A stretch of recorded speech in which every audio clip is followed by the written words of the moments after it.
Check.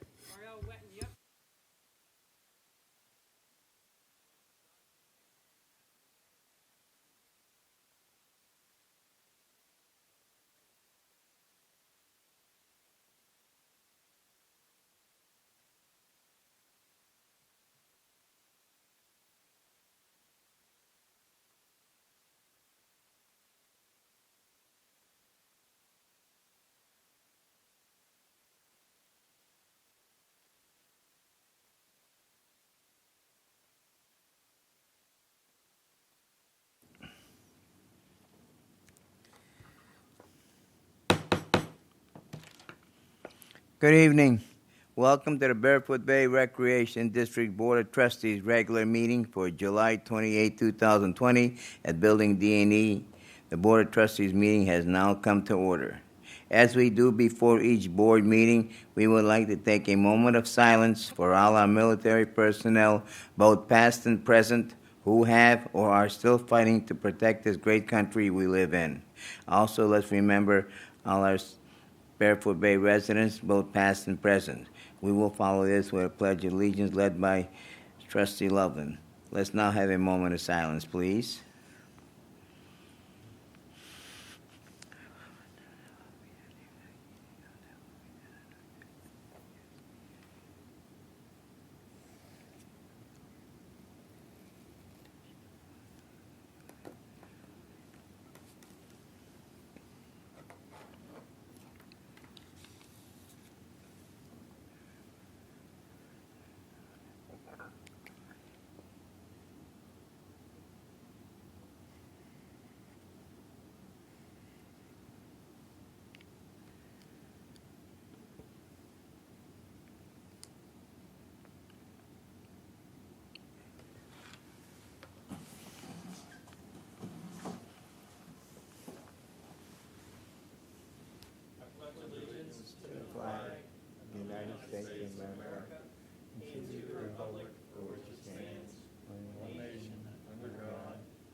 Thank you, Randy.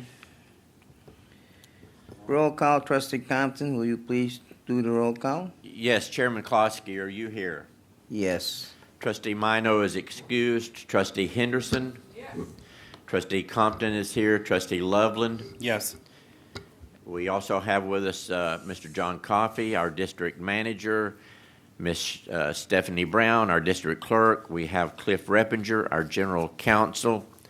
We also have Matt Getz, our property services manager, and Rich Armington, our resident relations manager. We have a quorum, Mr. Chairman. Thank you very much, Raj. The first thing on the agenda is an approval of minutes from July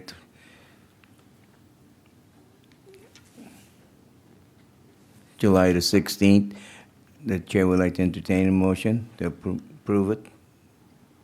I make a motion that we approve the minutes from July 16th. I'll second that motion. Randy made a motion, Roger second. Any discussion on that motion? Hearing none, all in favor of that motion, please say aye. Aye. Motion passes. Thank you.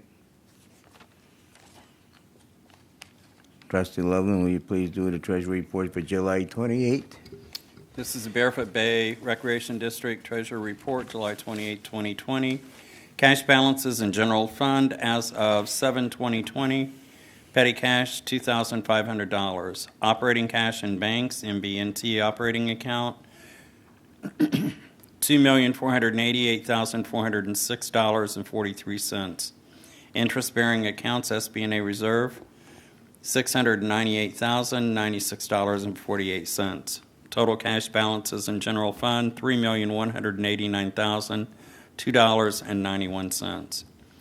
Total daily deposits and assessments received for period 7/11 through 7/20, $9,857.47. Expenditures over $5,000 for period 7/11 through 7/20. TLC Engineering, $23,515.16. Total expenditures over $5,000, $23,515.16. I submit the treasurer's report. Thank you, Randy. Chair will entertain a motion to approve. I make a motion to approve. But Luann made a first- but motion, first, second. Randy, how long did it take you to sign those checks? Take you a long time. I make a motion to approve. Okay, I'll second the motion. Roger seconded. Any discussion on this motion? Hearing none. All in favor of that motion, please say aye. Aye. Motion passes. Next, audience participation. Mr. Coffey has one letter to read, and then we'll go to audience participation.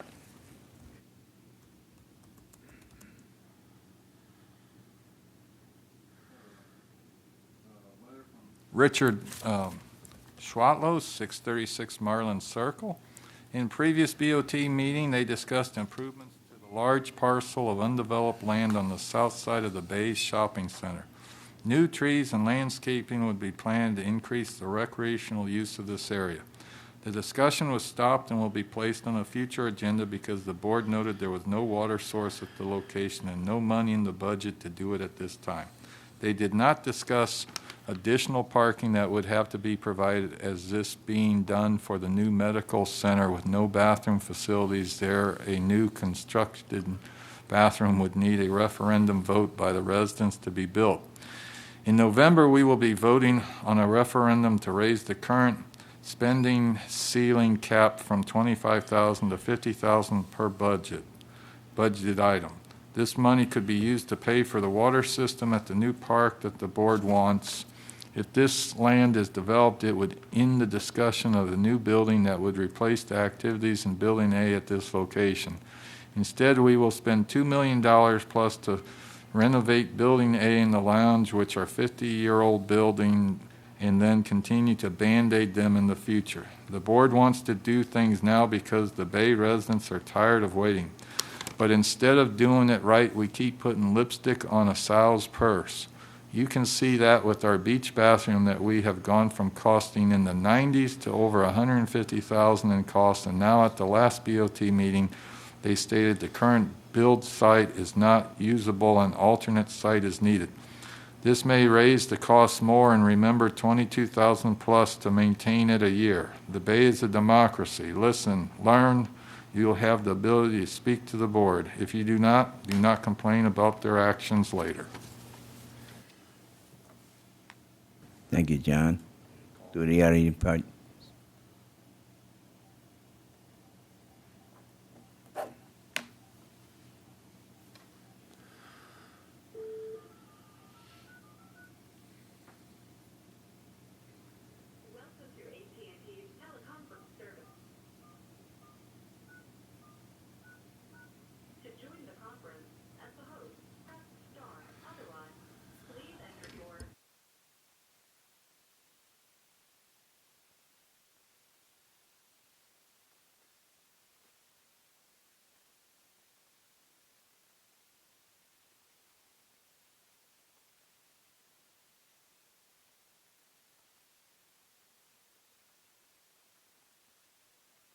Available commands, press star pound.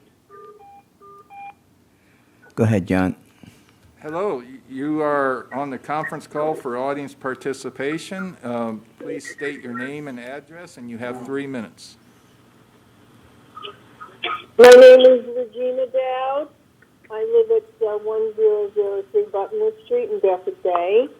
I'm calling to support the dog park proposal. Do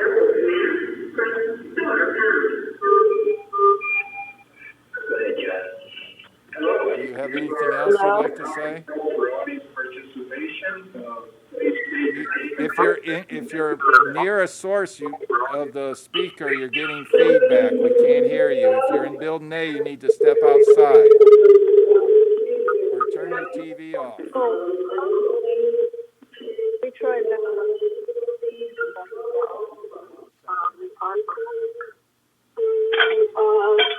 You need to step outside if you're in Building A.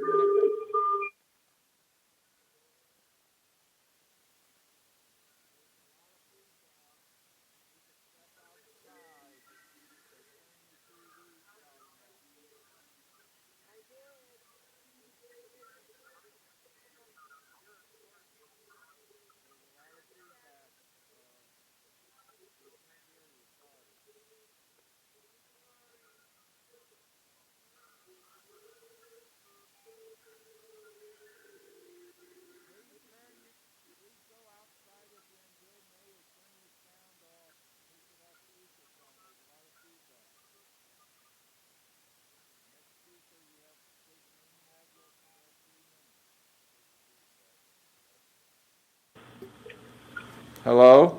Next speaker, you have... Hello? Yes, please state your name and address. You have 3 minutes.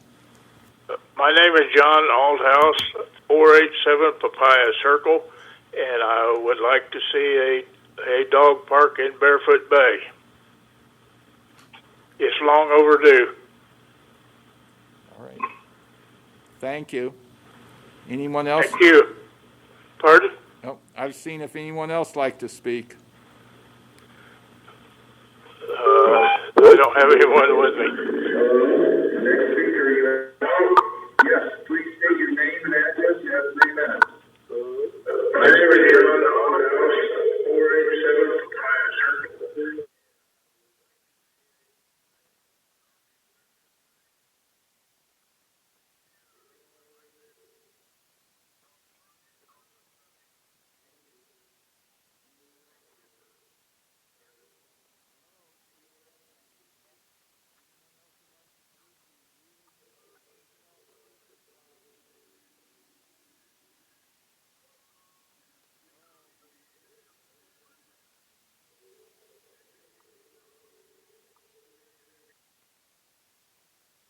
Thank you, John.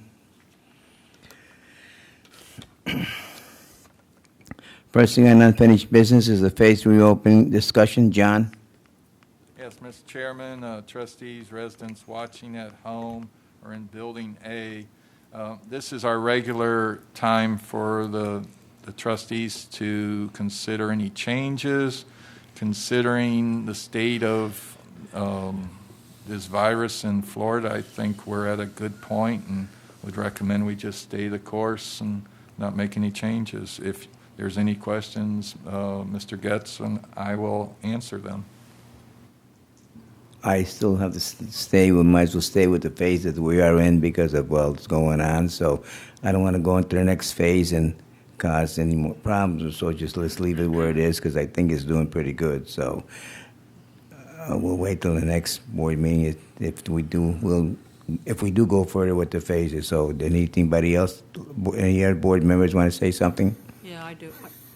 Go ahead. Am I there? I agree with you, Joe. I think that we should let it ride right where it is. What's going on in the state is horrendous, and I don't want to get involved in all that. I think we should just let it ride right as we are. Thank you, Juan. Roger, Randy? Yeah, I think we're good where we are. I think the community is supportive of where we are right now. I do have a quick question, John, just an update. How many employees did we have tested? How many have come back negative? Have we had any positive? What does that look like right now? We had 53 employees go out for testing. All have come back negative. One employee has not received his results yet. Okay, so good news for Barefoot Bay then. Great. Thank you. Randy? I think that John and his staff have done an excellent job of seeing these phases through. I don't see any reason to push them any faster than what they're going. I'm good with where we are. Thank you. We'll not take any action on it at this time. Going into new business, DOR violations. The first is a DOR violation case 19-004441, 720 Barefoot Circle. Is there any, well, there is no. Would you like me to open up the conference Go ahead. call to see if anybody wants to represent any Yes, of these go ahead. cases? I know y'all. Hang on, Rich.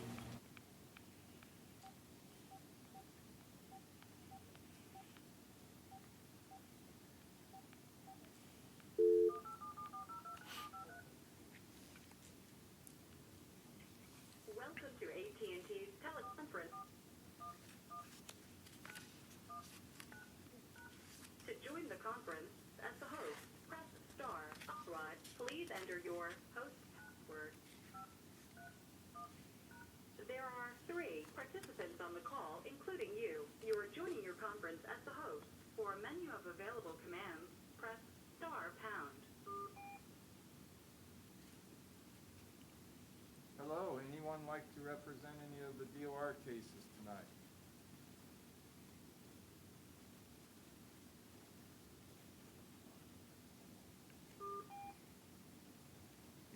like to represent any of the DOR cases? Hearing none, then we're okay. Rich, go ahead. DOR violation 19-00-4441, 720 Barefoot Boulevard. A violation of Article 3, Section 2, C and D, condition of property, unauthorized items. First violation occurred 10/16/2019. 10 follow-ups and 18 pictures have been done since the first violation. Staff has signed affidavit of notices and attached 4 pictures. Respondent has been notified by first-class mail, certified mail, and the property has been posted. Staff recommends that the BOT refer this violation to General Counsel Reppenger for legal action, equitable, or other appropriate action with failure to comply. If the BOT brings any such action to enforce the DOR, the charge for such action shall be charged to the respondent's account and shall constitute as a lien. Have you checked it lately, see if they did anything on it?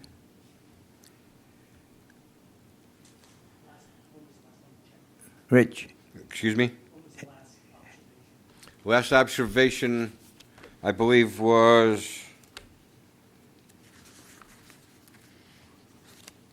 the day that we printed this. July 20th. Okay. And may somebody make a motion? Yes, I make a motion that we follow staff's recommendation that we refer this violation to the General Counsel for legal action. Roger made a motion, second. I second it. LUANN second. Any discussion on this case? Hearing none. All in favor of that motion, please say aye. Aye. Motion passes. Next, DOR violation case 20-000564-935 Oriole Circle. Rich?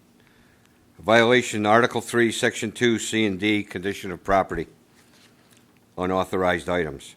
First violation occurred 2/19/2020. 7 follow-ups and 8 pictures have been done since the first violation.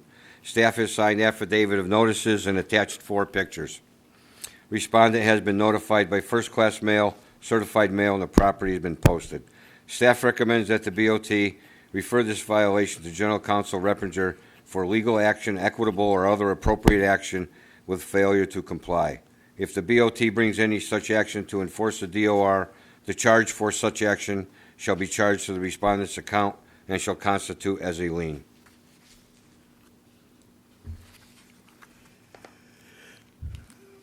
Chair will entertain a motion. I'll make a motion that we refer this to council. LUANN made a motion, second. And I'll second it. Roger seconded. Any discussion on that motion? Hearing none. All in favor of that motion, please say aye. Aye. Aye. Motion passes. Thank you. Next is DOR violation case 20-000260-921 Laurel Circle. A violation to Article 3, Section 13, temporary portable or freestanding structures. First violation occurred January 23rd, 2020. 8 follow-ups and 9 pictures have been done since the first violation. Staff has signed affidavit of notices and attached 4 pictures. Respondent has been notified by first-class mail and certified mail. The property has been posted. Staff recommends that the BOT refer the violation to General Counsel Reppenger for legal action, equitable, or other appropriate action with failure to comply. If the BOT brings any such action to enforce the DOR, the charge for such action shall be charged to the respondent's account and shall constitute as a lien. Chair will entertain a motion. I make a motion that we send it to general counsel. LUANN made a motion, second. I'll second it. Roger seconded. Any discussion on that motion? Yeah, is this just for trampoline? Yeah, trampolines can't be over 6 feet in diameter. Okay. Yeah, and I mean, just a thought. This is something that potentially is a real problem as we go into this time of the season. Right. that trampoline, when the wind catches it, if we have a bad storms moving through here, it could damage property all around there. Any other discussion on it? Yes. Have we had any conversation with the homeowner on At least being 4 times. temporary and moving it? At least 4 times. We have 2 others that we had, and they both agreed to take them down. This person said that they own the land, they can do whatever they want. They refuse to move it. Okay. Hearing no other discussion, all in favor of that motion, please say aye. Aye. Aye. Motion passes. Thank you. Thank you. Next, the leash-free dog park presentation. LUANN Henderson passed out a proposal at the last board meeting and was put on the agenda at the July 26th Board of Trustees meeting. And LUANN, since this is your baby, you can Okay. discuss it. I don't know if it's my baby. A couple of weeks ago, I got a call from a resident who wanted to meet with me. At our meeting, she explained that she wanted to establish a dog park. I told her she may want to talk to another trustee because I have no dogs. I want no dogs. I'm not a dog person. I know nothing about them, and I don't really want to. I can identify maybe 2 kinds, poodles and St. Bernards. Other than that, I'm out. I looked up dog parks online, and there's pros, cons, whatever, but I don't, I'm like Switzerland, I'm neutral on this, I think. Anyway, in any case, she's gone to great lengths to organize information about these parks.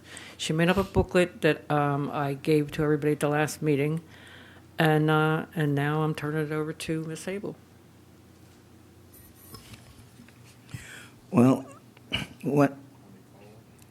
Yes.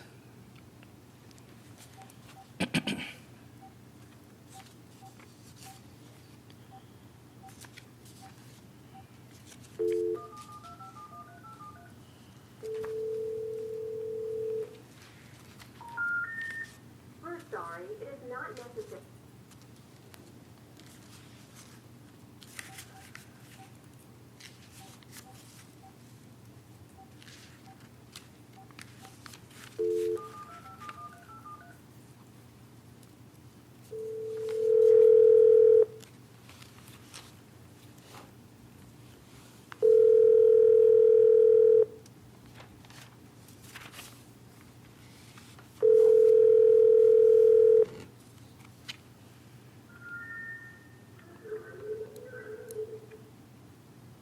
Hello, Miss Abel.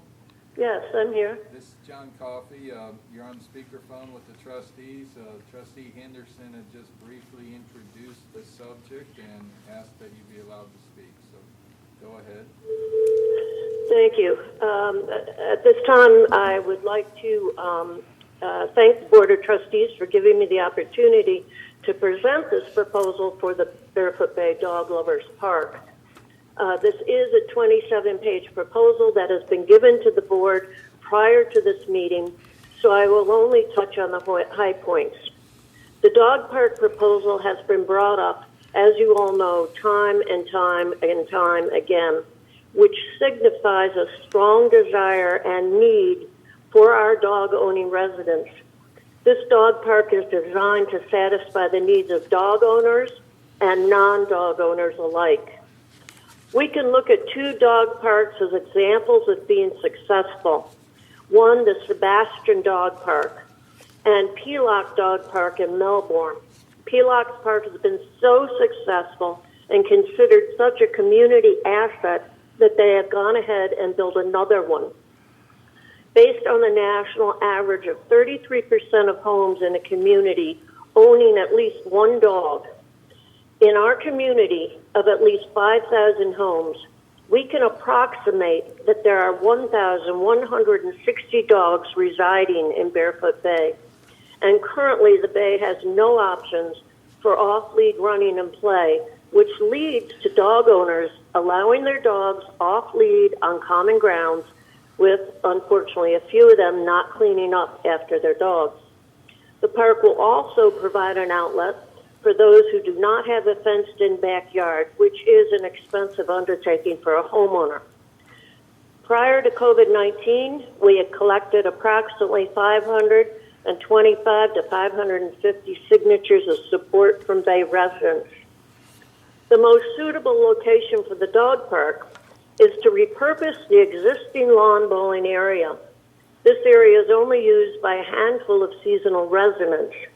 It has an existing perimeter fence, gates, water, shade, and several benches. With the addition of fencing and double entry gates, the area would be divided into separate large and small dog areas. An example of an area that was not being fully used was the far shuffleboard court or complex that has been repurposed into a putt-putt course. Maintenance of grounds and the emptying of waste stations would be provided as part of Bay maintenance. Currently, the Bay pays a maintenance company, ABM, $430 per month for regular maintenance and $429 per month additional for repairs and upkeep, such as resodding for this area. This equals $859 per month or $10,308 per year that is paid by our recreational district taxes. According to the 2014 Florida Legislative Session Animal Rights Foundation of Florida, the Bay only owes a duty of care to ensure that the park itself is free from hazards. The Bay already carries liability insurance. Florida dog law, dog park liabilities law, and assumption of risk states that dog owners are legally liable for the injury their dog inflicts on a person or other dog.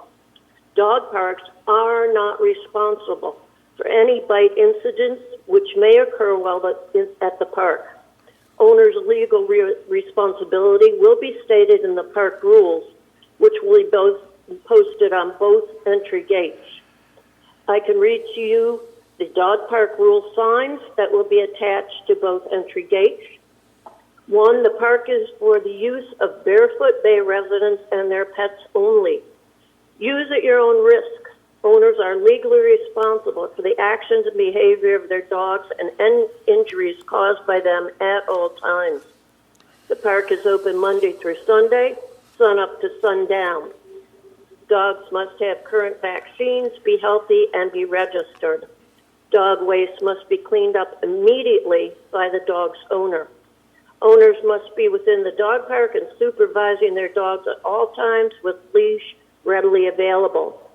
Please fill in any holes your dog makes. Food, pet treats, alcohol, glass, smoking is not permitted inside the park. Children under the age of 16 are not permitted in the park unless actively supervised by a parent.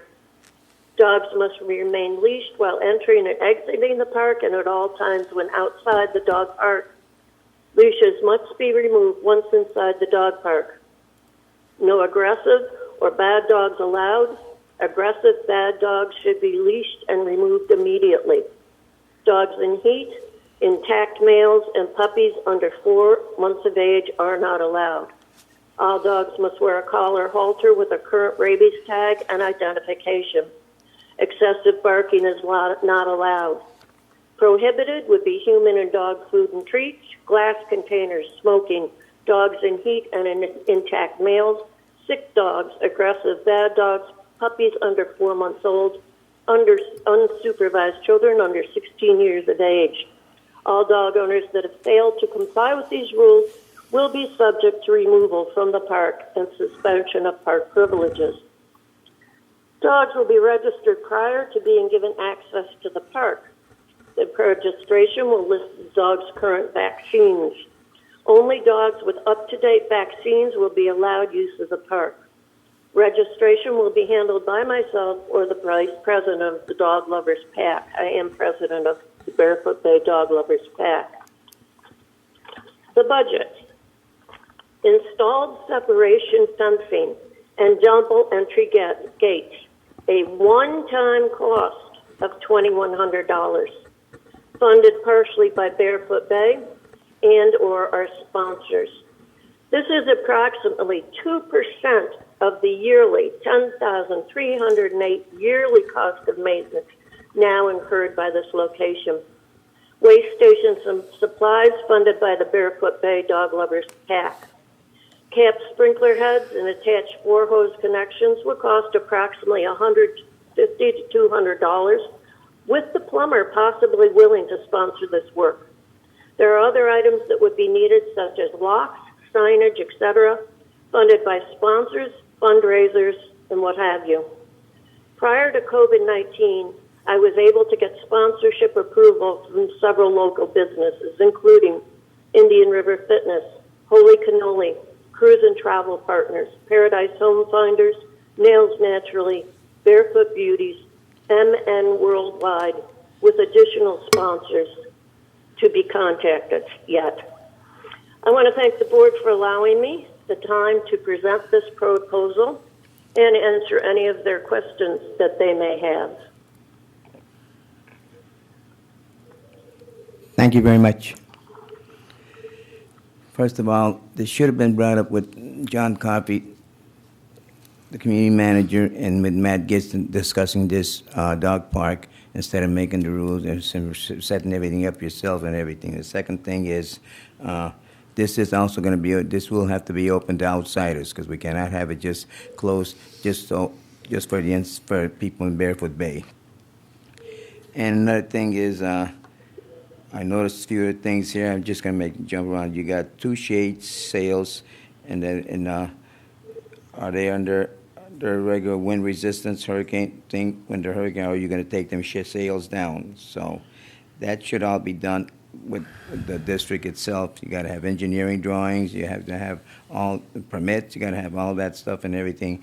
And I can see where you're going to be taking the names and everything. That's got to be up to the district. So another thing is, what turned me off is I am not supporting this because you want to try to take this lawn bowling away from people that do utilize it from November till May of each year, and they do it twice a week, each week. So that's been there for 20 years, and I myself will not take it away from them, and I don't think it's right to take it away from them.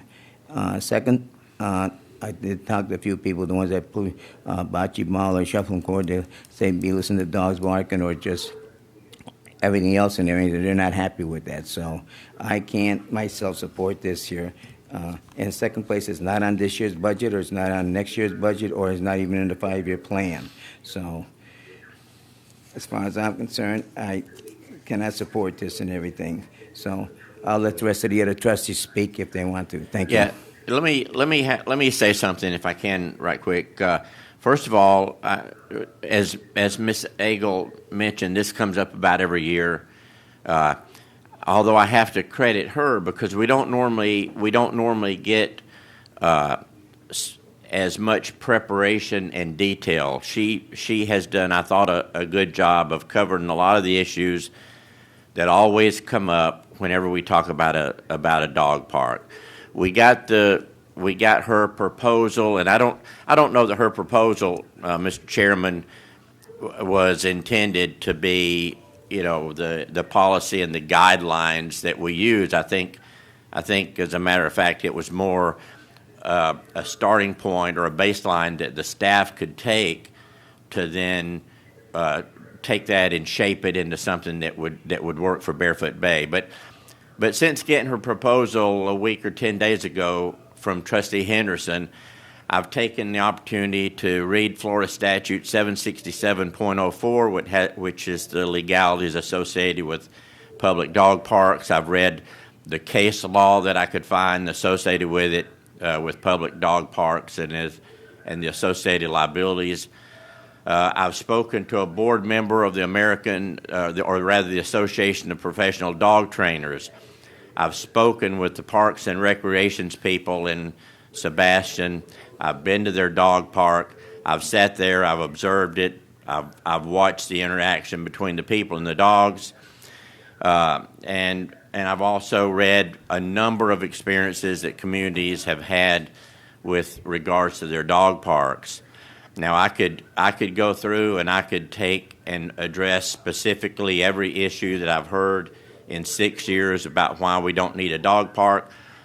But the bottom line is dog parks are coming up all over the place. It's the most popular amenity that's being established in communities now.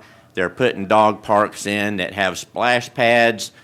Orlando's building the first dog park with a bar out there so that people can sit and have drinks while their dogs are running. I'm really surprised, and I got to tell you, if you know me well, you'll only hear me complain about two things in Barefoot Bay, and one of those is a couple who walk their dog to my yard every day and turn my dog into their potty. So as Trustee Henderson mentions, I don't have dogs. But what I do understand is that we have a large population of dogs here. We have a lot of people who have their dogs. We complain when we see people out running their dog around off the leash, but yet we're not willing to spend a little bit of money to provide a place where those people can go and legally and in a controlled environment turn their dogs loose and let their dogs run around and socialize and enjoy that time. One of the things that was mentioned to me when I spoke to the people at the Association of Dog Trainers is that a neighborhood that has a off-leash park generally has a better community of pets on leashes because they've had the ability to interact and to socialize. So even outside of the dog park, the dogs are better behaved. And yes, I know we're going to have some people who don't pick up the dog waste, but you know what? We have people who don't shower before they get in the pool. We have people who leave trash at the beach. We have people who don't replace their divots at the golf course. So we have those people in every amenity that we have. I got to tell you, this is an opportunity for us to, at virtually no cost, very little cost, maybe even a cost savings, to take an area that's not being used. And yes, I realize that 4 months out of the year we have 10 people who use an area, but I think that's underused. I think that's a waste. We have potentially 1,600 homes who might use this dog park compared to 10 people who use it on occasion.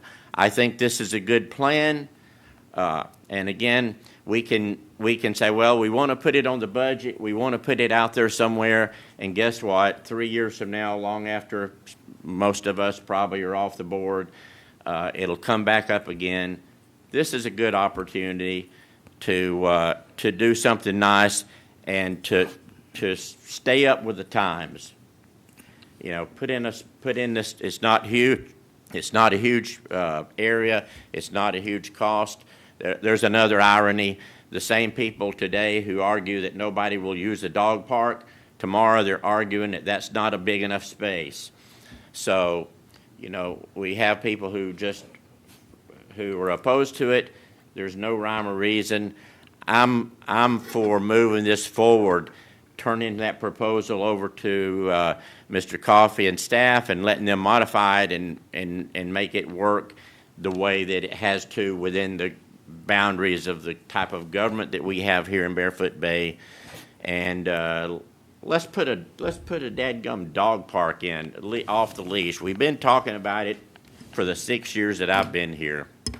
Raj, I will not support this one here to put it where they wanted with the lawn bowling. Well, fortunately, there's a vote. Let me finish. Fortunately, we get to vote on it, Mr. Chairman. I'd like to rather see if there is. I know Mr. What you guys brought up a guy a couple of years ago, and a place where you could put it is under between the you got between the Tutu Walk and the lake there. That would be a better place to put it than where they want it right now. And as far as it goes, I will not take that away.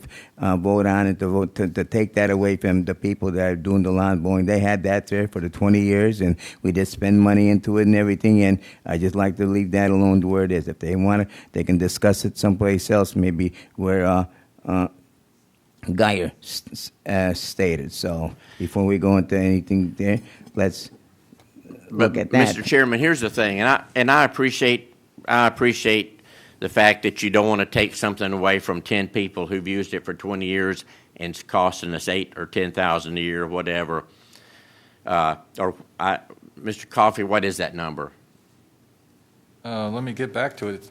The contract's about $5,000 for that. I'm not sure where the resident got her numbers. $5,000 a year then for that. But here's the thing, Mr. Chairman. This is an opportunity to do between what's already there and the commitment that residents are making to support it and that local businesses have made towards supporting it. We can do it at virtually no cost. It's not something we have to try to put into a budget on an off year so that, next year after, we have a whole different, set of trustees here, and then we have to delay it further. We can do this. We'll have to go up to the engineers to design that there and everything, and it's got to be done by the district. It can't be done by the individuals. Understand that. What engineering is required? John? Well, permits and to get a fence permit, you need a survey, and that's the aspect. The biggest question I would have, and maybe this is premature, is the proposal you have is a club-operated and ran amenity that the only thing my staff does is cut the grass and empty the trash. There's a big gulf of difference between letting a club run an amenity versus how the rest of the bay operates. So we'll do anything you want, but they're not going to be able to get a permit without having a survey done, and they're not going to be able to get a permit without us signing off on it. This is sort of like Groundhog Day for Mr. Getz and I, because 7 years ago, it was the practice that residents went out and got quotes and then handed it off for staff, and then the projects went bad and staff got blamed on it. So everything comes around, it seems. But everything's possible. It's just how we want to proceed. This board has authority over Mr. Reppenger and I have authority over operations. The way the proposal's set up is you'll have no authority over how this dog park is operated. You'll have no authority over who is allowed and not allowed in it. Yeah, and I think that's where, that's where, you can take the proposal and use, whatever information is there that will be helpful, but ultimately the district's got to be the ones who run it. I will say that in the several case studies that I read and people that I spoke with, they do say, and this is in different communities, these aren't private, these are public communities that have dog parks. It's always helpful to have a group, a club or whatever who are kind of who kind of oversee it and kind of keep an eye on it and take some responsibility for what goes on. Obviously, any permitting and that sort of thing, that's got to come through the district. That's the same thing as a tennis club or your pickleball and everything. There's people there and that, but yet we still oversee everything, and that's the way it's. Same concept, yeah. So in other words, when the pickleball came here, they could have just said, okay, the tennis court does not utilize that as much as they should have been doing. Let's take it away from them. We can't do it. That's another thing. That's why I will not go with and take this lawn bowling away from these people. I'm sorry. If you do it, you look at that proposal that Geyer had John presented and everything, and I'd rather see something like that. It'd be far further away from everybody else. It'd be right in the back there, but it'd be a much better place. So, Can I say, Can I say something? Hello? Yes. I think that Angel did a wonderful job getting Yes, this she all did, together. yes.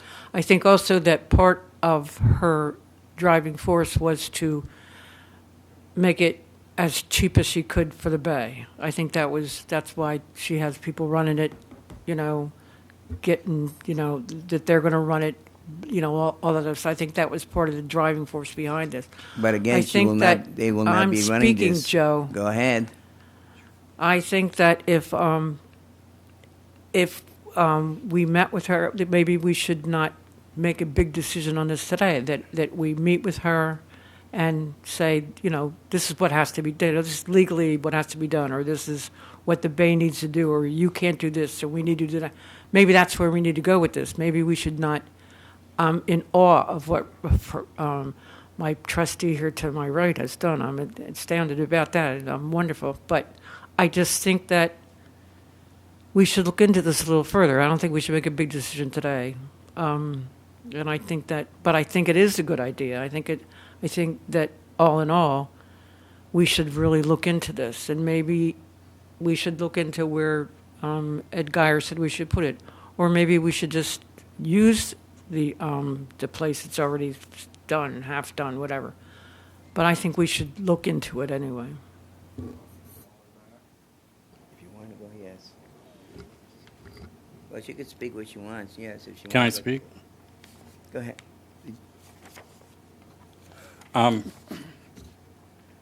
I am in agreement with Roger that I think that there has been a big population of our bay that has wanted a dog park, and it does continually come up. I do have dogs. I love them. I personally wouldn't use a dog park, but I know that there are people who do use a dog park. I am not against it. But having said that, I'm also not for it in this location for different reasons. One, I do somewhat agree with Joe. I don't think that we should be in the habit of repurposing amenities when it takes an amenity away from somebody. I don't like the idea of taking something away from somebody so that somebody else can have something. I am for if they want to take and we want to put this dog park in an area that is not that area. Because I also noticed that there's a moving of the sheds. What is stored in those sheds? Is that the horseshoe equipment and? The lawn bowling equipment for the club. Is that all that's in that shed? Mm-hmm. Okay. And then there is an issue of water in that area. Do we have a sprinkling system in that area, John? Yes, the irrigation's there. The conversion of that to a dog park, either you do it before or you close the park later. That Bermuda will not survive our level of care because we don't have the licenses to spray Right. the pesticide and the nematodes applications required to keep Bermuda, nor do we have the right mowers. So at We would some have to point in change that time, grass. you would have to put probably Bahia grass in there. Okay. So before a dog park could go in, there would be a cost of replacing the grass that's in there, because there is that maintenance. I mean, if we don't water it, it will become a sand pit up there in no time, especially if I know my little Boston can tear a yard up. And so I'm pretty sure that we'd need to flush that area regularly because urine would absolutely kill the grass. In spots, or we'd end up with brown spots, which would end up with sand holes. So wherever this dog park does eventually go, we have to be prepared to flush the ground. We have to be prepared to have water in there for the dog. We have to be prepared to have the double gates. I think Angel did an excellent job of putting this together. I think that she's thought of everything, even down to the rules of what it looks like. Again, we are also a recreational district. Now, by having a dog park, are we obligated to allow the public to use it by being a recreational district and keeping our tax status? Well, your policy manual currently allows the public access either through purchase of a visitor's pass or a resident purchasing a guest pass. Mr. Reppinger can talk about if you can carve out one amenity from that or not. Okay. It would be just like any other area of the district that needs and should be kept open to the public. Okay. So if we have, if this should be treated no different than any other amenity. All right. And can you hit on what our exposure is in the event of, I'll give you a scenario, Cliff, and I know that it's terrible to work in scenarios, but let's say that Mary takes her 5-year-old granddaughter with her to the dog park, and the 5-year-old granddaughter isn't really accustomed to handling dogs, and the dog bites her in the face. What does that does nothing. We don't. Well, as a general rule of thumb, the information in the package and what was stated on the phone is not necessarily inaccurate in terms of the Florida statutes and the fact that dog owners are strictly liable for the damage that their dog causes. We've talked about this issue in the past when this proposal or similar proposals have come up, and my response has been, just because of the fact that the statute may hold dog owners strictly liable doesn't mean that there's not going to be an attempt by somebody who gets injured in a dog park to bring some type of a claim against the district. And there's a couple of different variables that go into running a dog park and being the property owner or the agent that's running the park. And I understand that this is a little bit of a different proposal because you got this outside group that's monitoring or running or managing or administering. But there could be all kinds of scenarios that you can come up with where the district could potentially be aware of a hazard or some situation with a dog that it doesn't do anything about, and I can't tell you for a fact that the district won't get sued or some claim might not be brought against the district for an injury that occurs at the dog park. What I've said in the past is if the district believes that this is a good idea, just like any other facility, then I wouldn't necessarily let the liability issue hold me back. If I'm a board member and I'm considering this, I would just make sure you're going to have to run it by your carrier just to make sure that everything's okay as far as operation, that type of an operation under our current policies. But effectively, it's going to be no different than any other facility that the district owns and operates or maintains. There's going to be liability in every single aspect of the district, potential liability in every single aspect of district operation. So this is really no different than that. We're just allowing another organization to come in and kind of administer this facility. But it doesn't mean that the district's not going to potentially face some type of a claim. So you just have to do the best that you can to control and put the controls in place that you think are reasonable. And with that, I mean, correct me if I'm wrong, I believe that we've had two recent, when I say recent, within the last 4 years, dog bite claims. Is that not correct? That's correct. And did those claims cost us any amount of money? I'm not sure. And please include attorney fees. The district has not. The district has paid no amount of damages out of district funds for dog bite damages. There have been some attorney fee issues. There was a denial of claim. There's actually an active case that's relatively inactive but still pending. That your insurance carrier denied coverage of, that you do have some attorney fee amounts that you spent on. That was a dog bite that occurred even off of district property entirely. So it doesn't mean that an owner can't come in and make a claim against the district, particularly if it's an occurrence that happens on district property. But I guess it kind of depends on your own impression about whether this activity, there's a greater risk potential with something like this than there is with, say, a golf course. I mean, depends on how you believe that those dogs are going to behave in there. I guess, given the nature of some dogs, I think I said this last time. I feel like I'm having a deja vu moment, but I think if you have if you believe that there's some inherent unpredictability to what dogs can do, then maybe there is a greater risk potential here. But it is what I mean. If it's as long as the carrier is okay with operations and you can be insured under your policy, I think I wouldn't let the liability issue frighten me. Okay. So, kind of in summary, my position on this, Mr. Chairman, would be I'm not crazy about repurposing an active amenity. And primarily, not because it's used twice a week or 3 times a week. I have seen people up there even playing croquet. At least not without a season's notice to that group, meaning that if they don't build their group into more use, or if they don't utilize that property more or even differently or expand it.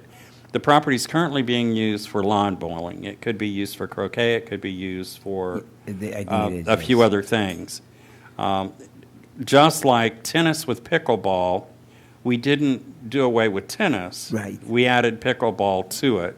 So that area, I can see the potential of adding something to it without it being taken away from the lawn bowlers. And perhaps the dog park is not it. But I can also see the need for a dog park, and I agree with Roger. I think that it does add value to a community on several levels. As far as it's very desirable in a lot of communities all around. I don't, however, I think people who allow their dogs to go on other people's property or go in common areas that don't clean up after it, I don't think you're going to change those people. And I don't think the dogs are going to be smarter because they have a dog park. But I do think that it will, those people who do want to abide by the rules and those people who do want to play by the rules, a dog park would definitely be a nice amenity for them to have. I think that it needs to be looked at deeper, and I hate to be the one that says we need to maybe put it on the 5-year plan or put it on to the budget, because I don't think that doing it on the cheap is the way that we can go either. No, right. And when I say that, we do have the sales out on the patio out there by Pool 1 from the lounge, and those were not cheap. I don't think that they were cheap to install. They have to be anchored down. Yeah. And again, like John has mentioned, we do need engineering for that, and we do need drawings. We didn't allow them to take a bag of spackle over to do the RV lot because we wanted it done right. Right. And I think that we are a big enough community that we can't just piecemeal these things together. I'm for doing a dog park, but I'm for doing it right, and I'm for doing it with in uniform with every other amenity that we have, so that if we have benches that look one way, benches in our dog park should look the same way. If we have sails that look one way, sails should be consistent throughout. When we start piecemealing and different pieces and parts of our amenities, then our community will no longer look cohesive, and I think that that's important to the property value as well. So again, great job, and kudos to Ms. Engel for such a well-presented proposal, and it just needs more.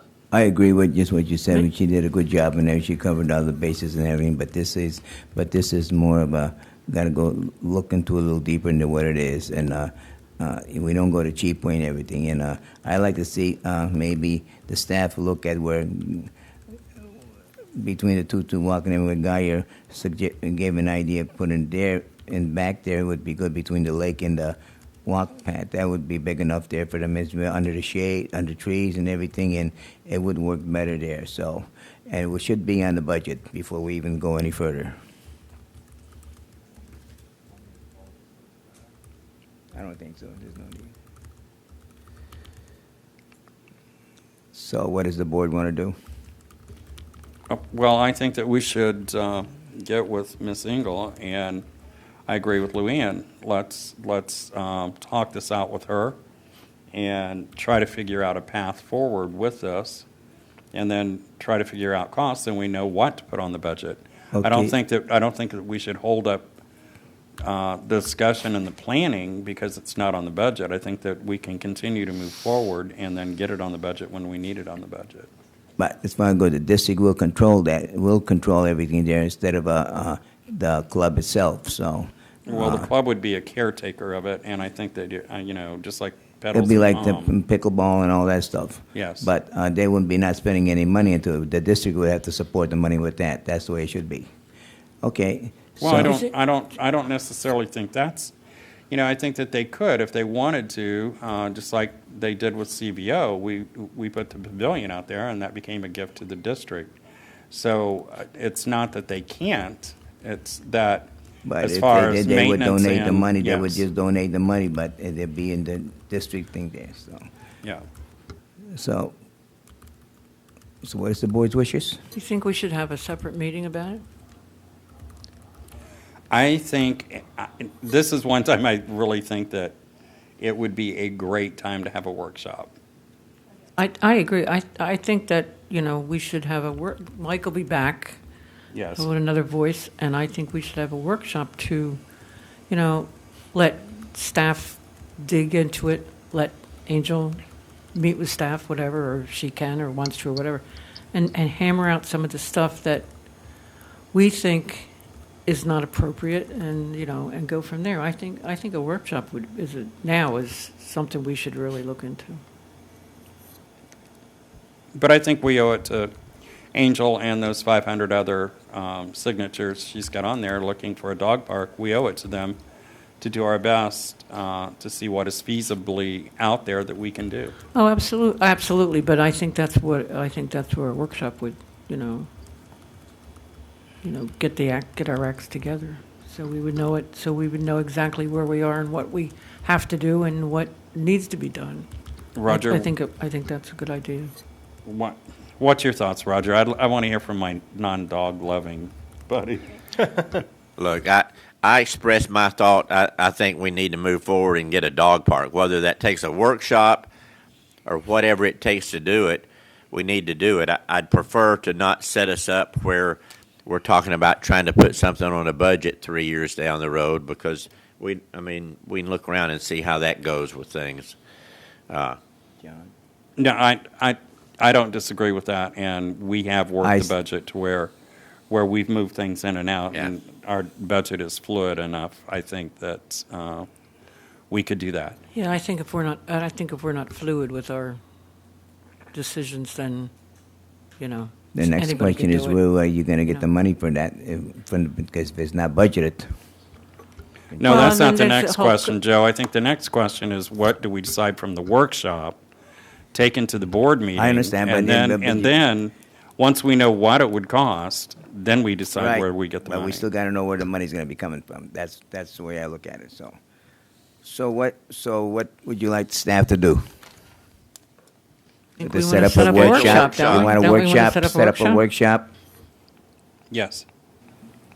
That would be my desire. I don't know whatever the pleasure of the board is. Are we going to follow the current rules for the BOT and not have the public in, or are you going to invite the public in to the workshop? If we're going to have a workshop, we have to follow the But, current rules. I sort of think we almost have to have the public, don't we? I mean, I know we don't. I think that if we've got this pretty much down.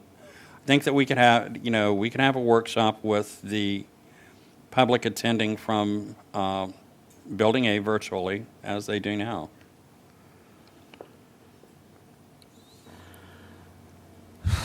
I don't. I mean, the issue potentially is going to be when you, depending on where, assuming that the workshop says, okay, we're going to put in a dog park and we're going to put it in this location, suddenly you've got to then consider the residents who live in that area and I'm sure there's going to be some pushback from some of those people when you're wanting to put a dog park. So that's the same thing as right here too. You have residents giving a pushback right where they want to put it right now. So you'll still have that problem no But matter it's not where you their go. homes. I'm saying when you start trying to put it, next to somebody's home, that's a little bit different than putting it into an area that's already kind of a common area.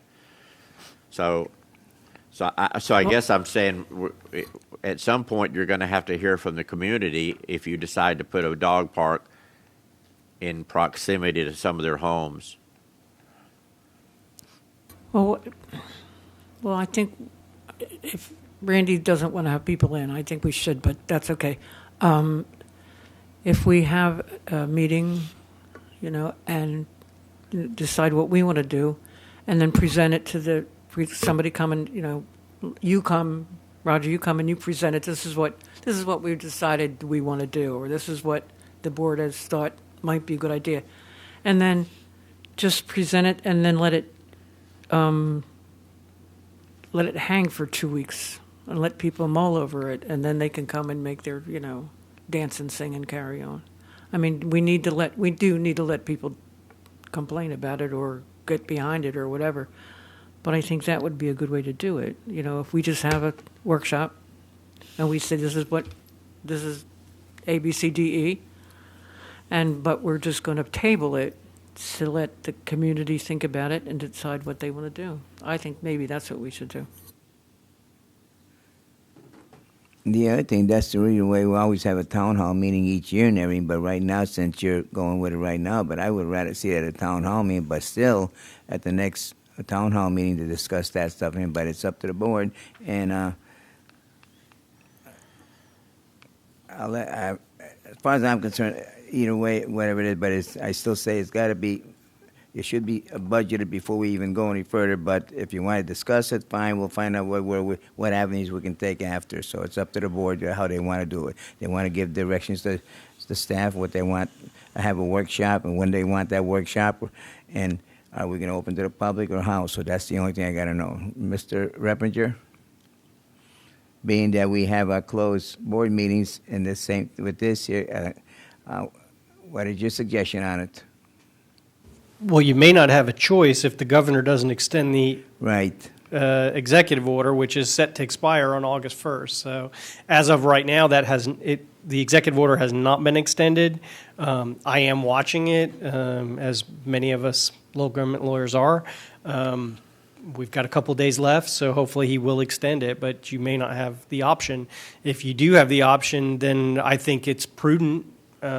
You've set up this procedure for a purpose, and that purpose doesn't change based on the nature of what you're talking about. We have a formal board meeting today. You're going to have a workshop. I think you can do it in the same way as far as using a call-in line and those type of things. You may want to have more availability of or advance notice to the public about sending in any kind of written communication or any other types of information that they want the board to consider as part of a workshop. But if the governor does extend the executive order, I wouldn't recommend that you alter the process based on the nature of the issue, unless you feel like you just need to have that input in person.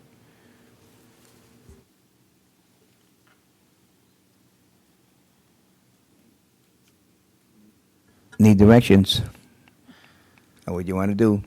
Let's have a workshop. I think John? we kind of are leaning in that direction to have a workshop, don't you think? Yes. I think that's the next step for us. Is to have a Mr. workshop. Coffey, would it be reasonable would the staff be able to come up with some ROM pricing for what it would cost to lay out I mean, we'll need something to kind of talk about so we know budget-wise what. And Yeah, the cost is not the problem. Do you want that as a standalone workshop? Because Mr. Mino had previously requested a workshop to consider ballot questions for amending the DOR. I would like it to be a standalone workshop. I think that, you know, it's a focused project, and And you just have this alone, and Have this be yes, the that's only what thing I'd on rather there. not have them combined together. So, yeah. okay, so that's the board's wishes to go along with that, right? What you gave John. Okay, so any other discussion on it? Okay, that's it. John, your manager's report.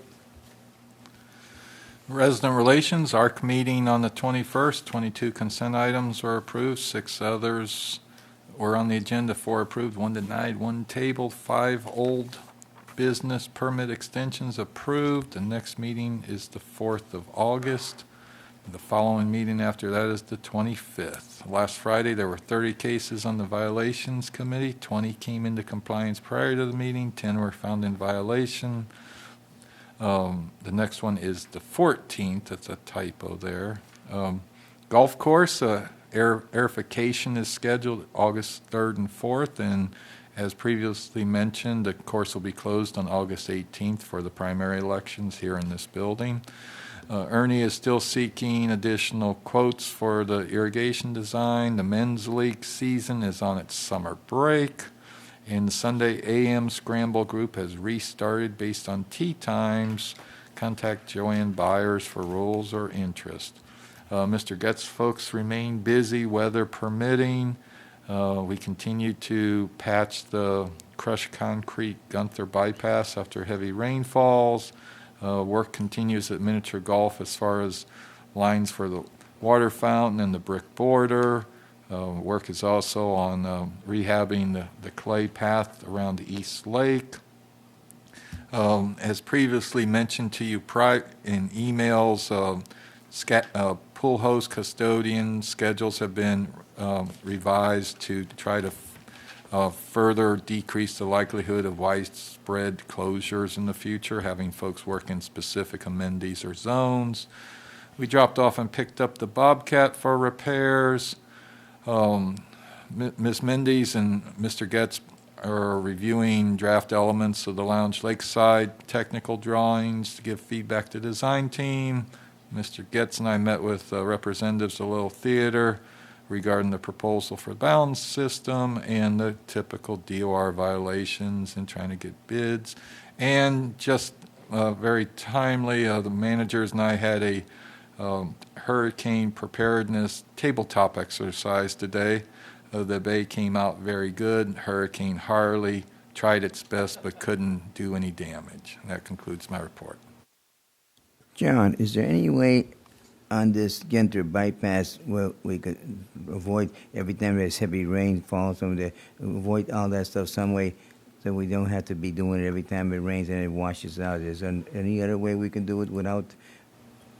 We've tried for coming on to a year to get, the board actually awarded contract for concreting about a third of it, and every time we contact the vendor, he says he's busy with other that's work. one of the, okay. And so- Mr. Getz is planning, once we wrap up the miniature golf, of basically framing it out and pouring it ourselves, because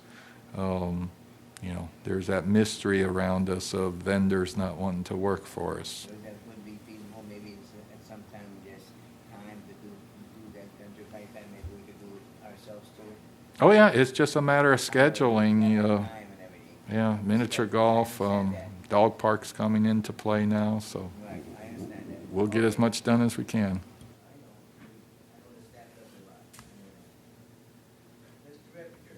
Thank you, Mr. Chairman. In follow-up to the DOR enforcement matter status list that I provided to you all prior to the last meeting, I mean to give that to you every meeting. Because our expected filing date on our next round of filings is July 31st, which is Friday, I'm waiting to give you that update until Friday to see. We are on target for those expected filings. There may be a day or two delay depending on how quickly some of the information flow we get back from staff, but we're expecting to meet those target dates that were on the report for July 31st. The cases that were added today will be will be put on the August filing timeframe for August 31st.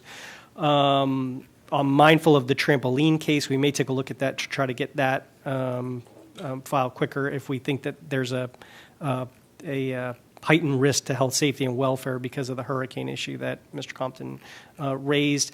In addition to those filings by Friday, we're also including the Blissful Things filings that we're doing as well by Friday. So I can provide you another update on that on Friday as well, assuming that we file, which I think we will. As far as the referendum on the raising of the spending authority, we are on the county commission agenda for August 4th. So just so you're aware, that will be being considered by the county commission on August 4th, and I expect that at that time that they will approve the resolution calling for the referendum election. I did get some questions from county staff and from the county attorney's office related to what we had placed on the agenda, but I have gotten no feedback from any of the county commissioners, so I assume that it's a go, but we will be there to answer any questions that they have, and that's all I have for this evening. Thank you, Mr. Reppinger. Any questions for Mr. Reppinger? If none, okay. And trustees, incidental remark, LUANN? You have nothing. Randy? Yeah, I just want to say I took a walk with John on Friday out to the Putt-Putt golf course. It's looking really awesome, and I think Kevin Berry has got some great bricklaying skills. They were doing the border when we went out there. Those guys have really done, Matt, that's kudos to you. Those guys have done some really nice work out there. I want to remind everybody that we do have a change in the poll. Your voting poll is not Building A this year. It is going to be D&E. Also want to let everybody know that for those of you who are looking forward to the cancer walk again this year, there will be a cancer walk. It's just been moved out, of course, according to COVID. It won't probably be a walk as you know it. There's some really great ladies in the Bay that are chairing this project up, and they're doing an excellent job. They're thinking outside the box, and it should be a fun year. And those ladies are Meg Friggin, Debbie Oldakowski, Lizanne Taylor, Joanne Diana, and Ann Manzo. So they'll be reaching out for volunteers, ideas, and support. So please lend it to them. We'll have another good cancer walk again for this year. Thanks. So, Randy, when they have the little putt-putt open, you're going to play miniature golf? Yes. Okay. Roger? Yes, thank you, Mr. Chairman. Just a couple of thoughts. One, based on our experience tonight, we may prior to our next meeting or before we get to the public involvement, we may want to give some instructions about turning off your televisions and getting away so we can get our sound a little bit better. I think that's confusing a lot of people. Mm-hmm. A question maybe for Mr. Coffey, and I'm sure you've probably spoken with the Irish Club and some of the other larger clubs, and they're concerned about their November, December parties and so on. Building A is going to be shut down, we expect, for the remodeling and all. Are there any options for them? I mean, can we set up tents out somewhere that they would be able to get under, or I don't know. Is there any other options that they may have where they won't have to miss out on some of these? And that's assuming that social distancing is not still in. If that's still an issue, then it probably doesn't matter anyway. But yeah, those are the two biggest. The two biggest things outside our control is how's the pandemic going, what the governor allows. But you can rent a circus tent; it just costs money, and that this room is well booked in December and January already. I don't think anyone anticipated how long the county permitting, we're on the fourth submittal, I believe, of getting it back, and then they come up with new questions. But November definitely looks out, and hopefully they can proceed quickly on the project. But December, I wouldn't book something for December for Building A at this point if you can't back out of it. And it's just a matter of fact, Parkett says it's a 6-month project. His Building C project, he got done sooner, but I don't know how much sooner, and we're still waiting on the county to issue the permit, and we haven't had any interruptions to weather. So as much as I'd like to give people firm answers, there's just... It's hard to do. Hard to do.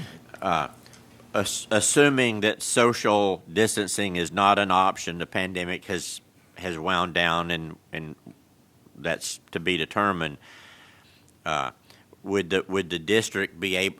Let's say these clubs wanted to maybe use the pavilion, or they wanted to put out some big tents. Would the district be willing to get power out to them in some form or fashion? Would that be an option that we could offer? There's pavilion to the picnic. There's power to the picnic area.